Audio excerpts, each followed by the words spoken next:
अच्छा बेटा, आज है 1 फरवरी और स्टूडेंट आज क्यों एब्सेंट है हमें नहीं पता, तो उनके लिए हम थोड़ी सी रिकॉर्डिंग कर लेते हैं।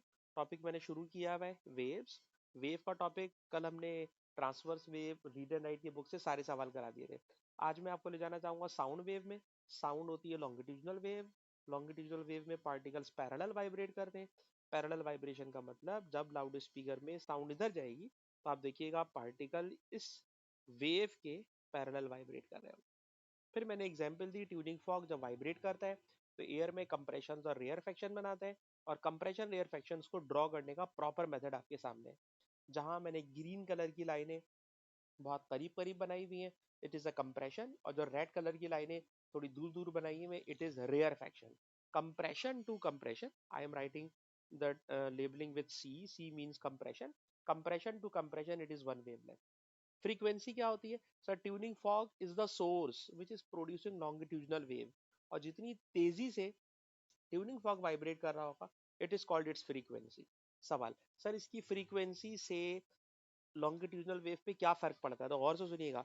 If the frequency of this tuning fog is less than 20 hertz, if the frequency of tuning fog is less than 20 hertz, then these longitudinal waves are unaudible. मैं उन्हें नहीं सुन सकता। और this inaudible sound is known as infrasound. Infra means smaller value.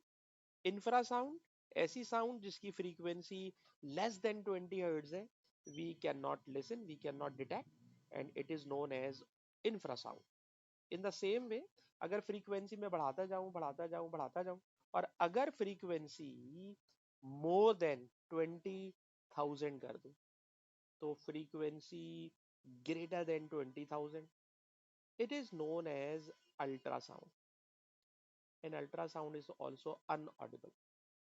So the frequency between 20 to 20 hertz, 20,000 hertz, it is the range of audible sound. It is the range of audible sound. Okay, so in this way, we have classified these waves into three kinds. जो sound less than 20 hertz है it is inaudible, और जो more than 20,000 है वो भी inaudible है। More than 20,000 ultrasound, less than 20 hertz it is infrasound, और Audible को हम सुन सकते हैं। तो इसे आपने याद करना है। थोड़ा और आगे चले, एक और बात बेटा याद रखनी है कि sound can not travel without medium. Means there are two types of waves with respect to medium. Those waves which can travel without a medium, it is known as electromagnetic waves. Electromagnetic waves can travel without a medium, but sound wave cannot. It means sound waves are mechanical waves. तो अगर मैं आपसे पूछूं कि sound की speed vacuum में कितनी होगी, तो आप कहोगे sir it can not pass through vacuum, so no speed, no travelling, no sound.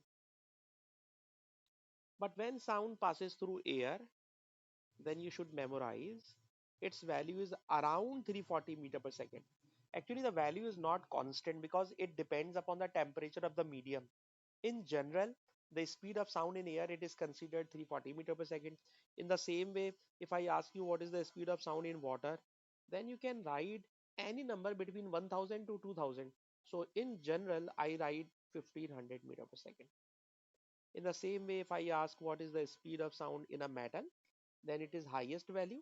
It is around 5,000 or 6,000. So you can write in any thousand, then it is acceptable. So you should memorize these values. In air 340, in water 1500, in metals it is 5,000 or 6,000. So sound is fastest in solid. Why? Because in solids particles are very close to each other. So propagation is very fast. In gases, particles are far apart. That's why its speed is slow. So you must memorize these numbers as well. ठीक है जनाब। तो sound की अगर आपको इतनी basic knowledge आती हो ना, और ऑब्वियसली आपने स्कूल में भी साउंड पढ़ा हुआ होता है, तो अगर मैं साउंड और आपको डिस्कस करूंगा तो मेरे ख्याल में मैं आपका टाइम जाया करूंगा। तो we should start past paper questions, और इन पास पेपर क्वेश्चंस में अगर कोई नई बात आ रही होगी तो ऑब्वियसली हम उसे भी एक्सप्लेन कर देंगे। और नई बात के अंदर जो इसके अंदर भी मेन चीज बाकी है ना, वो साउंड की 3 कैरेक्टरिस्टिक्स है। साउंड की लाउडनेस, साउंड की पिच, साउंड की क्वालिटी। बस ये 3 चीजें अलग से और समझानी है, वरना मोस्टली बातें मैं भी आपके सामने कर चुका हूँ। तो आइए देखते हैं पेपर में क्वेश्चन किस तरह से आते हैं। देखिए, आपके सामने ये साउंड वेव है और क्वेश्चन में गिवन है कि wavelength of sound is 0.45 meter. It is the wavelength and the sound is traveling from left to right. ठीक है। फिर आपसे कह रहे हैं कि इस डायग्राम में बताइए कंप्रेशन कहाँ है। सर ऑब्वियसली जहां पार्टिकल्स एक दूसरे से बहुत करीब करीब हैं, देयर इज कंप्रेशन। और कंप्रेशन को आपने सी लिखना है। जहां लाइनें बहुत करीब करीब है, जहां लाइनें बहुत करीब करीब है, it is a compression. So they are asking mark a cross. Okay, I am marking a cross at the center of compression and then labeling with C. And now they are asking where is rarefaction. So rarefaction is the place where particles are far apart. There is low pressure region, there is low density medium. So I am marking these crosses for rarefaction. And they are asking to label with R. So I am writing R. R means these are rarefactions. And now the final question is draw a double headed arrow to represent a distance of 0.90 meter. आप देखिए wavelength 0.45 metre है। अगर wavelength 0.45 metre है तो obviously if I draw an arrow from compression to compression, then it is one wavelength, and we have to draw two wavelength. Why?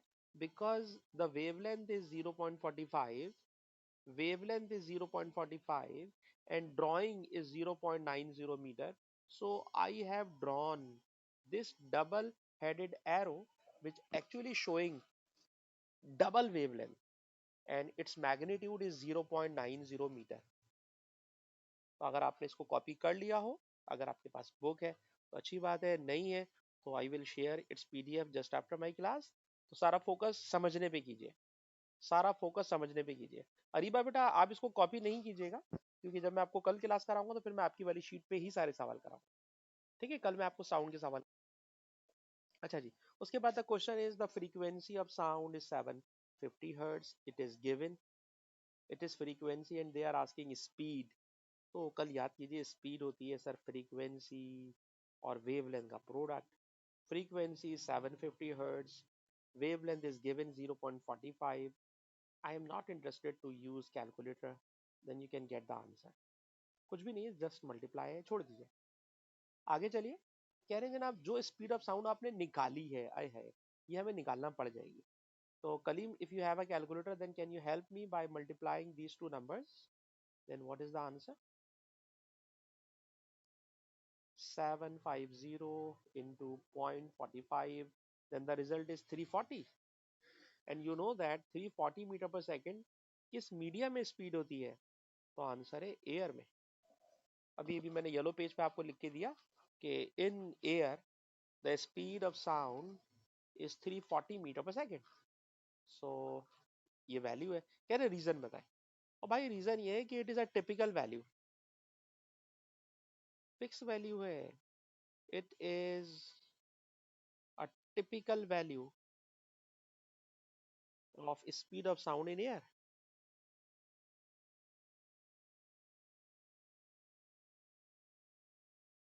Typical समझ में नहीं आ रहा तो कांस्टेंट लिख दे। It is a constant value of speed of sound in air.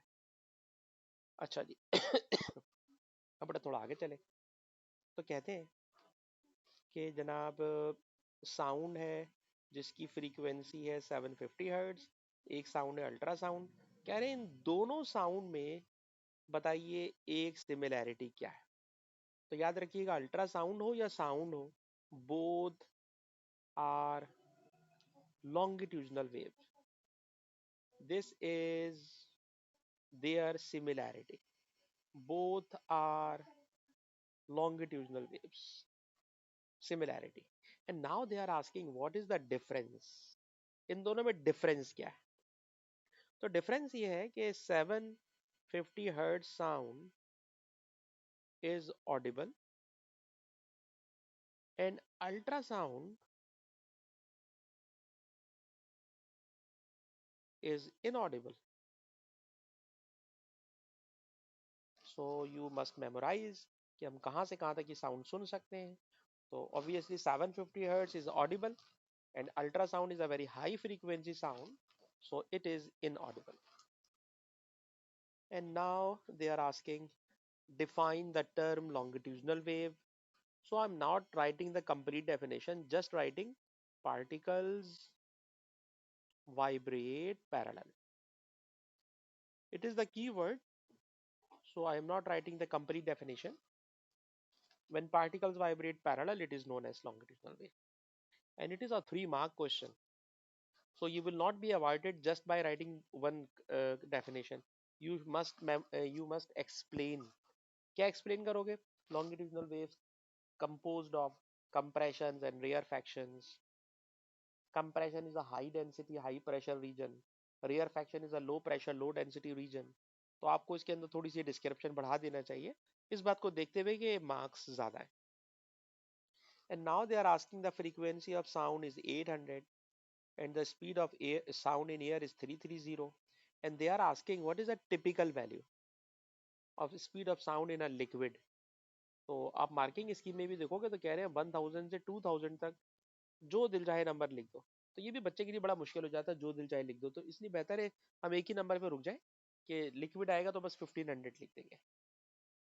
And now they are saying कि using the same number which you have mentioned calculate the wavelength. Wavelength calculate कीजिए. Okay ji.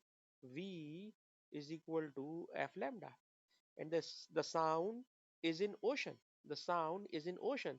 Speed is 1500, frequency is 800, and you have to calculate wavelength. So you can calculate wavelength by calculator, जो हम नहीं कर रहे हैं. छोटी छोटी calculation है और आपकी इस क्लास के अंदर थोड़ा तेज भागना है ताकि so that we can cover more topics. So it is question number 3. और क्वेश्चन नंबर 3 में क्या है कि अल्ट्रासाउंड को लेकर जो नीचे ऑप्शंस दिए हुए उनमें से किसी 2 ऑप्शंस को आपने सर्कल करना है. तो देखिए आपको कौन से 2 ऑप्शंस लगते हैं. Number 1, ultrasound is a longitudinal wave. Number 2, its frequency is 35,000 hertz because its frequency is higher than 20,000 hertz. So these are 2 main characteristics belonging to ultrasound. And now they are asking about X-rays, and you know that X-ray is not a sound wave, it is not a longitudinal wave. Actually it is electromagnetic wave, and all electromagnetic waves travel with same speed and their speed is constant. And I hope कि इसकी speed की value को अलीना जानती होंगी. Alina, do you know how fast X-rays travel? Alina बेटा, do you know how fast X-rays travel?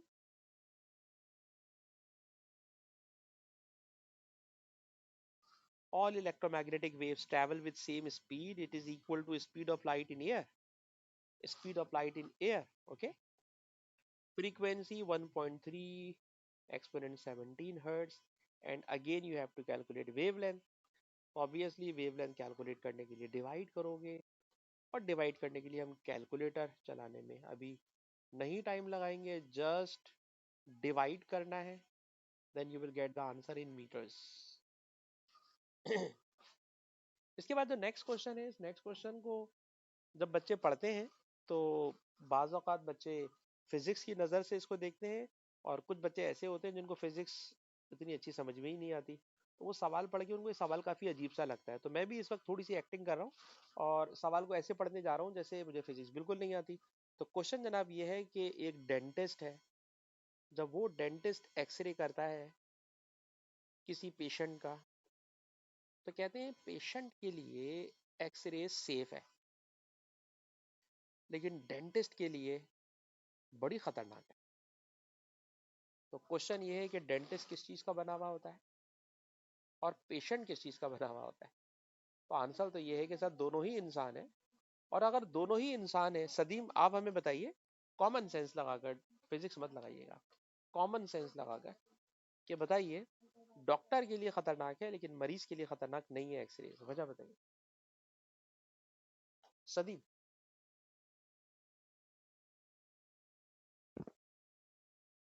सदीम, are you in class? सदीम भाई का शायद माइक्रोफोन काम नहीं कर रहा, माइक्रोफोन वाइब्रेट कर रहा है लेकिन आवाज नहीं आ रही। ठीक है जी, कलीम आप हमें बताएं, आपके ख्याल में ऐसी क्या खास बात है?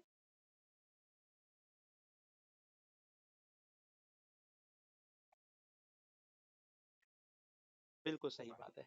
जो डेंटिस्ट है वो फ्रीक्वेंटली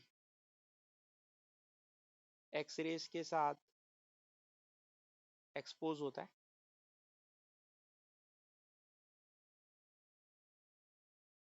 मतलब वो फ्रीक्वेंटली होगा, बार बार होगा, जल्दी जल्दी होगा, तो उसके लिए खतरनाक है। और जो पेशेंट है वो रेयरली एक्सपोज्ड होता है बाय एक्सरेज। तो रेयरली में कोई इशू नहीं है, लेकिन अगर फ्रीक्वेंटली एक्सरेज करोगे तो ऑब्वियसली खतरनाक है। क्वेश्चन है, जब हम माइक्रोवेव में खाना गर्म कर रहे होते हैं तो माइक्रोवेव का दरवाजा बंद कर देते हैं। सवाल है, दरवाजा खोल के गर्म क्यों नहीं करते? तो जनाब इसका आंसर यही है कि माइक्रोवेव्स अगर बाहर आ जाएंगी तो यकीनन ये माइक्रोवेव्स इंसान के लिए खतरनाक होंगी। जब ही दरवाजा बंद करके माइक्रोवेव से हम खाना गर्म करते हैं। ये बेटा मैं आपको जब टॉपिक पढ़ाऊंगा ना इलेक्ट्रोमैग्नेटिक वेव, वहाँ पे मैंने सारे आंसर ये प्रॉपर्ली लिखे हुए हैं। तो ये कोई खास ऐसा सवाल नहीं है। अभी हमारा मेन टॉपिक साउंड है, बीच में ये थोड़ा सा आ गया तो हमने डिस्कस कर लिया। And now they are asking to sketch a representation of longitudinal wave.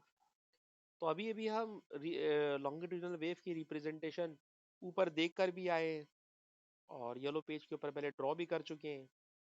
तो if I draw parallel lines very close to each other, then obviously it is a compression, and the lines between them which are far apart, actually these are rarefaction. It is just a drawing, छोड़ दीजिए, we have already drawn. Question है, longitudinal wave एक medium से दूसरे medium में जा रही है और खुद आपको बता रहे हैं कि स्पीड ऑफ साउंड दूसरे मीडियम में स्लो हो गई है। स्लो हो गई है, ठीक है ना, मीडियम में वेव स्लो हो गई है। कल मैंने आपको एक टॉपिक पढ़ाया हुआ है जिसका नाम था रिफ्रैक्शन। तो रिफ्रैक्शन में मैंने पढ़ाया था कि जब कभी स्पीड चेंज होगी तो v equal to F lambda, जब कभी स्पीड चेंज होगी तो वेवलेंथ चेंज होगी but frequency remain same. Frequency depends upon the source.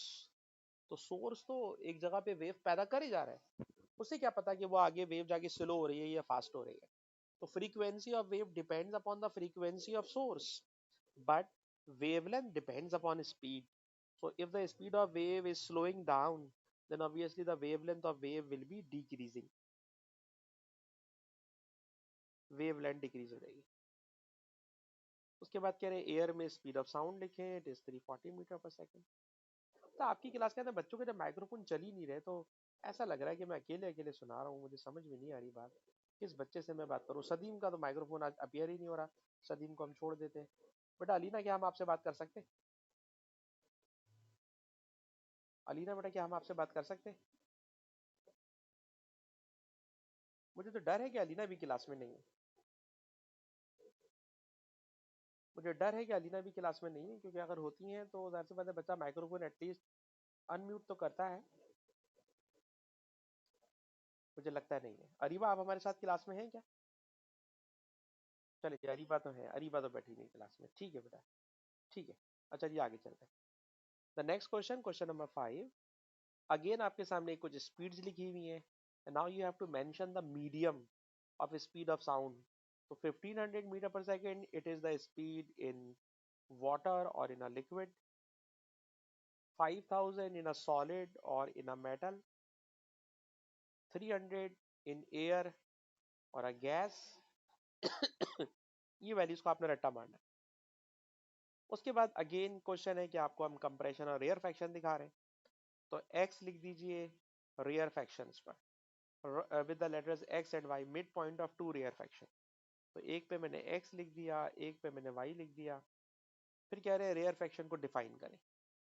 तो याद रखिएगा, रेयर फैक्शन बेटा वो जगह होती है जहाँ पे पार्टिकल्स एक दूसरे से दूर दूर होते हैं। जब पार्टिकल एक दूसरे से दूर दूर होते हैं तो वहां पर लो प्रेशर होता है। पार्टिकल दूर दूर होंगे तो लो डेंसिटी रीजन होगा। तो low pressure, low density region, particles far apart.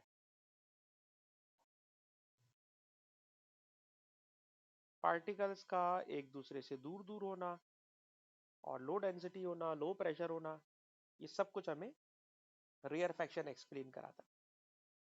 उसके बाद जो क्वेश्चन नंबर नेक्स्ट है, इस क्वेश्चन नंबर नेक्स्ट में इन्होंने स्टोरी ये बनाई है कि कोई एस्ट्रोनॉट है और वो एस्ट्रोनॉट चांद पे चला गया और चांद पे जाकर वो क्या काम करके आया है सर? चांद पर गया और चांद पे जाकर एक मिरर लगा कर आ गया। ठीक है जी, चांद पर उसने एक मिरर लगा कर आ गया और वापस आकर जमीन पर फिर वापस आ गया एस्ट्रोनॉट। और जमीन पे बैठ के क्या कर रहा है सर? जमीन से लेजर मार रहा है चांद पर। और ये जो लेजर लाइट है ये जाती है और मिरर से टकरा कर वापस आ रही है। एक क्वेश्चन बनाया उन्होंने। तो कह रहे जनाब लाइट गई मिरर की तरफ और फिर वापस आ गई अर्थ की तरफ। तो कहते हैं जनाब कि जाकर वापस आने में इसको टाइम लगा 2.56। स्पीड इतनी दी हुई है। कह रहे हैं डिस्टेंस बताएं अर्थ और मून का। तो आपको पता है डिस्टेंस बराबर होता है स्पीड इंटू टाइम।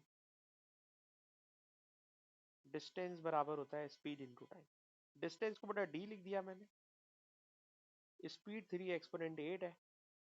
टाइम 2.56 में एक गड़बड़ है। क्या sir? 2.56 is the time in which the laser light is transmitted as well as reflected. So it is two-way time, outgoing and incoming time. So this time should be divided by 2. ठीक है जनाब, हमने laser को भेजा, laser गई, जाकर वापस आई, तो it has covered double distance, outgoing and incoming. So we should divide the time by 2. And then you can calculate the distance between Earth and the Moon. तो थोड़ा तेजी के साथ भाग रहे हैं क्योंकि बेटा इस क्लास में कोर्स थोड़ा तेज भगाना है। तो next question, question number 6। The question is sir what is frequency? बताइए फ्रीक्वेंसी क्या होती है? तो जब कोई ऑब्जेक्ट वाइब्रेट करता है तो जितनी number of vibrations in 1 second करता है तो 1 सेकेंड के लिए टर्म यूज करते हैं पर यूनिट टाइम। तो number of oscillations per unit time, number of vibrations per unit time, it is called frequency. इसके बाद जरा देखिए कि ये एक बैरियर है, बैरियर के बीच में से वेव जा रही है। तो पक्की बात है कि सर इसके अंदर ये डिफ्रैक्शन कराने जा रहा है। डिफ्रैक्शन हम लोग कल कर चुके हैं। कंप्रेशन क्या होता है अभी ये भी हम पढ़ चुके हैं।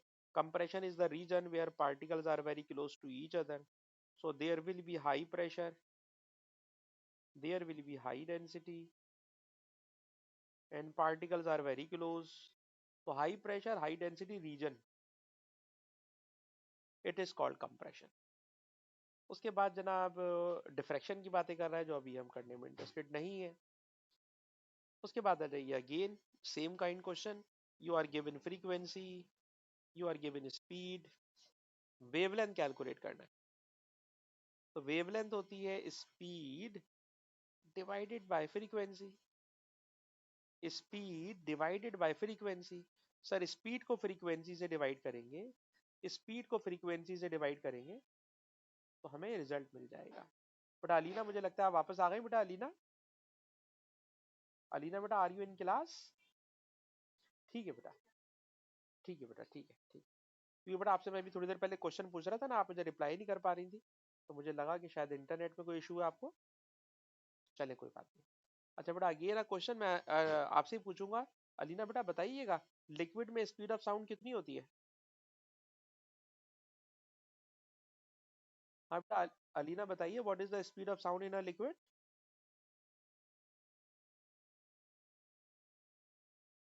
बेटा अलीना इतना सिंपल क्वेश्चन है, 3 दफा अभी हम लोग ऊपर कर चुके हैं, 3 मरतबा।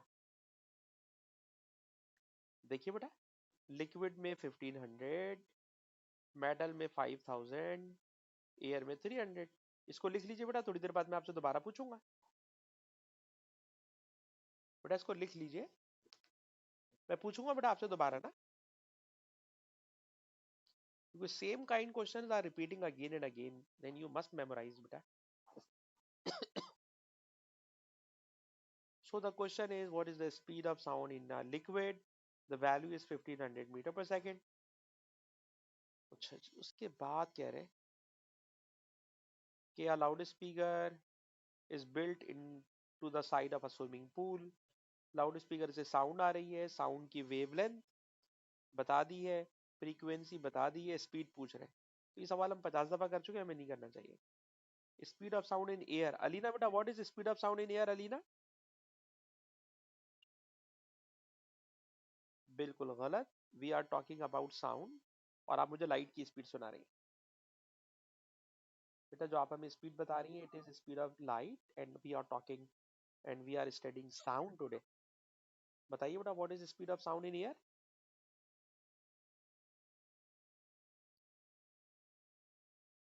जी 340. आगे चलते हैं बेटा.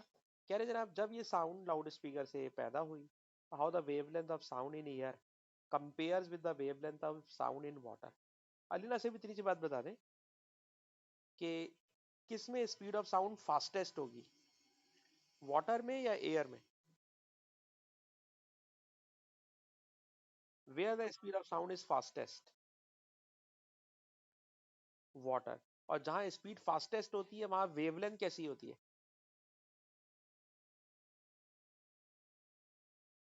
अगर स्पीड फास्टेस्ट होगी तो बेटा वेवलेंथ कैसी होगी? छोटी होगी, बड़ी होगी? बिल्कुल सही बात है. Wavelength in water, wavelength in water is longer as speed is faster and vice versa. ठीक है जनाब, जहां स्पीड फास्ट होगी वहां वेवलेंथ बड़ी होगी. सही आपने बताया. साउंड लॉन्गिट्यूडनल वेव है, लॉन्गिट्यूडनल वेव की डेफिनेशन आपको आती है, छोड़ दीजिए. उसके बाद गैप में से साउंड को पास करा रहे हैं. अलीना बेटा हमें बताएं, जब साउंड किसी गैप में से पास होती है तो गैप में से पास करने पर होता क्या है साउंड के साथ? या कोई भी वेव जब गैप में से पास होती है तो क्या होने लगता है?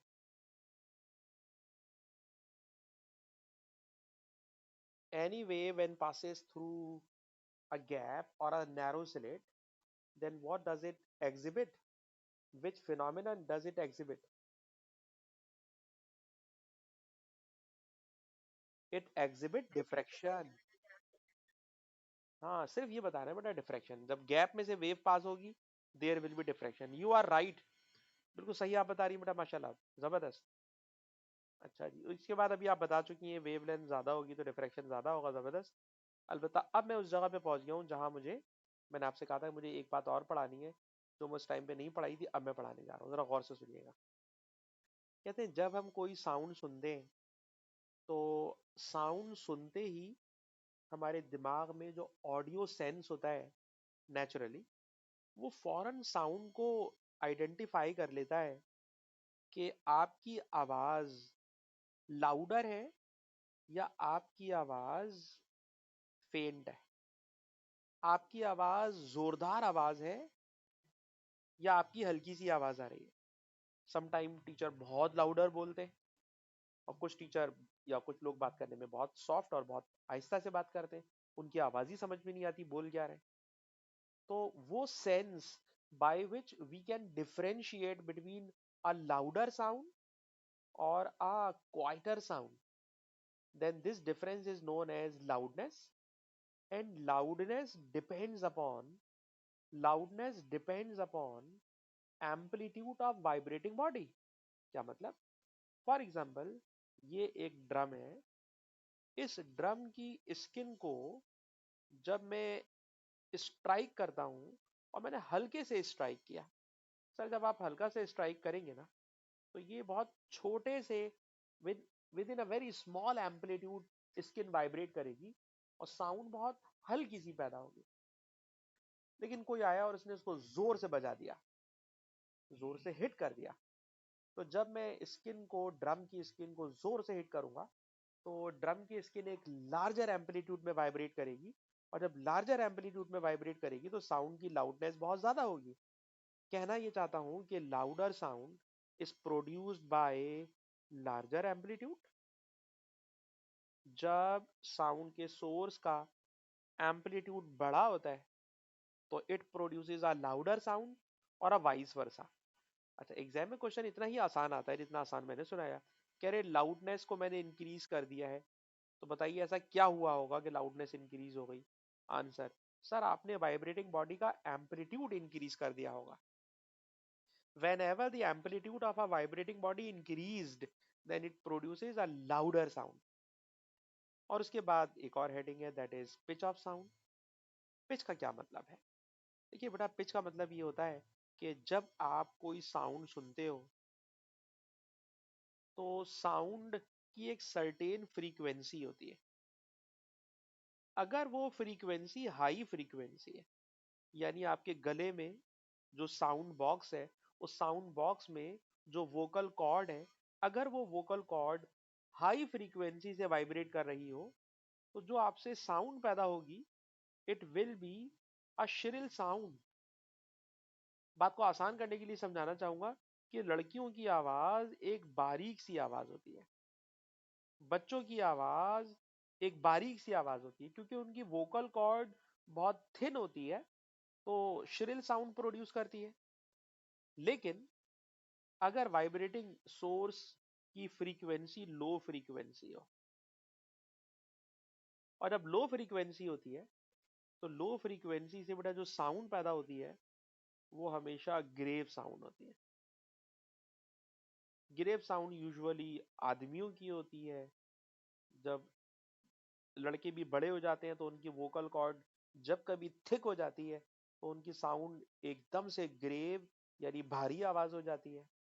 तो grave sound is produced by low frequency and it is known as low pitch sound, and shrill sound is produced by high frequency and it is also known as high pitch sound. So pitch of sound depends upon frequency. तो pitch अगर increase कर रहे हो तो इसका मतलब ये हुआ कि आप फ्रीक्वेंसी को इंक्रीज कर रहे हो। ठीक है जनाब। और अभी मैं क्लास के फौरन बाद एक बड़ी अच्छी यूट्यूब की वीडियो है जिसमें एक टीचर बहुत सारी साउंड्स प्रोड्यूस करके आपको डिफरेंशिएट करा रहा है कि कोई साउंड कोई सोर्स जितना फास्टर वाइब्रेट करता है उससे उतनी श्रिल साउंड प्रोड्यूस होती है। तो आई होप कि आप उस वीडियो को एंजॉय करेंगे। उसके बाद इसमें एक तीसरी हेडिंग भी, पता नहीं आईजीसीएसई में है या नहीं, लेकिन हम लोग ओ लेवल्स में तो पढ़ाते हैं, that is quality of sound. Quality of sound का मतलब होता है कि जब आप कोई गाना सुनते हैं तो उसके अंदर डिफरेंट म्यूजिकल इंस्ट्रूमेंट एक साथ बजाए जा रहे होते हैं, लेकिन every musical instrument produces a different quality sound and when they are played together, तो हमारा कान हमारा दिमाग हर साउंड को अलग अलग आइडेंटिफाई कर सकता है। These sounds are not mixed with each other. अगर वो मिक्स्ड हो जाए, अगर वो इंटरफेयर कर जाए, फिर तो एक नई आवाज पैदा हो जाए। इंटरफेरेंस भी पढ़ाएंगे, लेकिन obviously we try to avoid interference, we try to avoid superposition. So in general, when musical instruments are played, then the sound played by every different musical instrument is different from each other. So quality of sound is defined as it is the audio sense by which we can differentiate between the sound produced by different musical instruments. या आप ये समझ लें कि आप मुझसे भी पढ़ रहे हैं, आप किसी और टीचर से भी पढ़ रहे हैं, तो आप दोनों टीचर्स की आवाज जब सुन रहे होते हैं और पूरा सेशन सुनते रहते हैं तो आप उनकी आवाज को पहचान लेते हैं, और आवाज को पहचानते ही टीचर की आवाज सुन के बता सकते हैं अरे भाई ये तो हमारे वाले सर की आवाज है। तो quality of sound is the identity of sound, कि हम साउंड को किस तरह आइडेंटिफाई कर सकते हैं। इसके बाद अगर आप देखेंगे ना तो आप यकीन कीजिए अब इसमें कोई नई बात आगे नहीं आने वाली, कोई नई बात इसमें आगे नहीं आने वाली, हर चीज आपको वही पुरानी मिलेगी। एक आध सवाल और करा दूंगा ये वाला अल्ट्रासाउंड का, बल्कि अभी कर लें, इस अल्ट्रासाउंड के सवाल को भी कर लें। बड़ा जरा देखिएगा, एक क्वेश्चन है ये वाला। इस क्वेश्चन में क्या हो रहा है तो जरा सुनिए। कहते हैं अल्ट्रासाउंड को जब हम बॉडी में इंसर्ट करते हैं तो खुद क्वेश्चन में बता रहे हैं कि एक्स से वाई जब अल्ट्रासाउंड गई है तो बेटा ये अल्ट्रासाउंड टकरा कर वापस आ जाती है। और अभी अभी मैं आपको थोड़ी देर पहले पढ़ा चुका हूं कि डिस्टेंस बराबर है speed into time. Speed into time, इसको हम एको टेक्निक कहते हैं। साउंड का टकरा कर वापस आना, इट इज कॉल्ड एको। तो स्पीड, स्पीड गिवन, अल्ट्रासाउंड की स्पीड 4100। अच्छा बेटा अल्ट्रासाउंड गई और जाकर वापस आ गई, तो टाइम है 9 एक्सपोनेंट -6 सेकेंड। और आपको याद है अभी थोड़ी देर पहले मैंने कहा था इस टाइम को आधा करना पड़ेगा क्योंकि ये 2 वे टाइम है। और आपने डिस्टेंस कैलकुलेट करना है, जिसको इस क्वेश्चन में थिकनेस बोला हुआ है, टी बोला हुआ है, तो बेटा टी कैलकुलेट करना है। तो ऑब्वियसली अगर आप इन नंबर्स को सॉल्व करोगे तो आपको थिकनेस की वैल्यू मिल जाएगी। तो ये वही चीज है कि साउंड जाकर टकरा कर वापस आ गई। तो बेटा इस रिकॉर्डिंग को हम यहाँ स्टॉप कर रहे हैं आज की क्लास।